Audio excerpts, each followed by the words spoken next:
নমস্কার বন্ধুরা, আমি মৌসুমি। আমি আজকে আপনাদের সঙ্গে শেয়ার করব আমি যে সরকারি কোয়ার্টারে থাকি সেই সরকারি কোয়ার্টারে কি থাকে বা আমরা কি ফ্যাসিলিটি পাই সেই সম্পর্কে। তো এটা হচ্ছে আমার বেডরুম। তো এই একটা টেবিল আমি পেয়েছি আর দুটো সিঙ্গেল বেড ছিল, সেই সিঙ্গেল দুটো বেডকেই আমি জোড়া লাগিয়ে একটা বেড করে নিয়েছি। আর দেখো এই একটা ছোট আলমারি আছে এখানে, আর দুটো বড় বড় জানালা আছে, আলো বাতাস ভালোই প্রবেশ করে, অসুবিধা হয় না।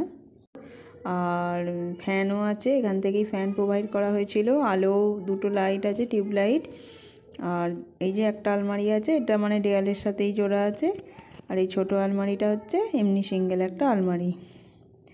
তো মোটামুটি বড় ঘর। আর নিচটা পুরোটাই টাইলস বসানো আছে।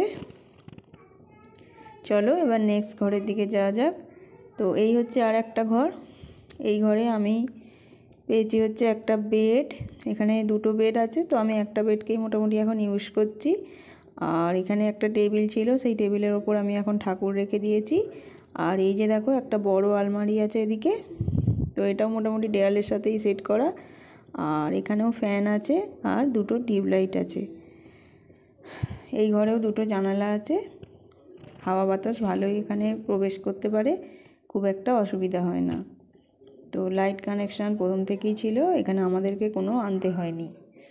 তো চলো এবার একটা বড় বারান্দা আছে, সেই বড় বারান্দাটাই তোমাদের সাথে শেয়ার করি। তো দেখো এই বারান্দাতেও দুটো জানালা আছে। আর এখানে একটা আমি বেডকে রেখেছি, single bed. Total single bed আছে 5টা। তো তার মধ্যে আমি একটা বারান্দায় রেখে দিয়েছি।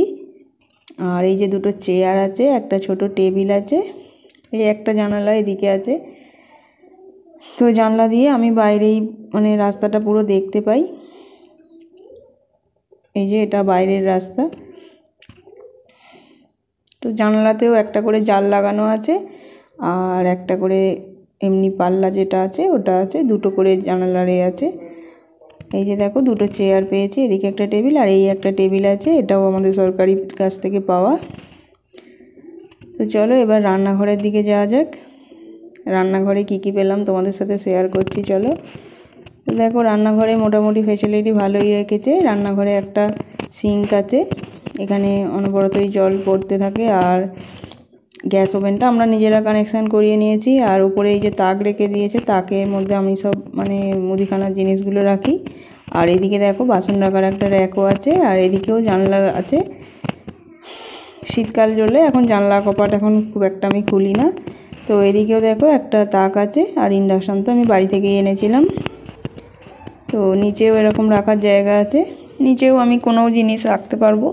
তো এই হচ্ছে রান্নাঘরের পুরো মানে এটা। তো রান্নাঘরটা খুব ছোটও নয় খুব বড়ও নয়, মোটামুটি চলতি গোছের মতো ভালোই রান্নাঘর।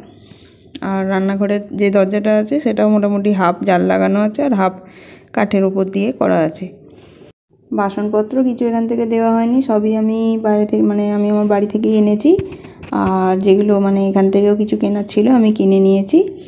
তো এখানেও রান্নাঘরেও মোটামুটি একটা টিউব লাইট আছে। তো লাইট মোটামুটি সব জায়গাতেই যেটা দিয়েছে সবই এখান থেকেই দিয়েছে, আমরা কিছুই মানে নিজেরা কানেকশান করিনি বা লাইট কিনতে হয়নি বাইরে থেকে। তো এবার চলো দেখাই তোমাদের হচ্ছে সুর একটা। তো এটা এখান থেকে প্রোভাইড করা হয়েছে। আর এখানে দেখো তোমার দাদাভাইয়ের জুতো, আমার জুতো, আমার মেয়ের জুতো, সবার জুতোই রেখে দিয়েছি।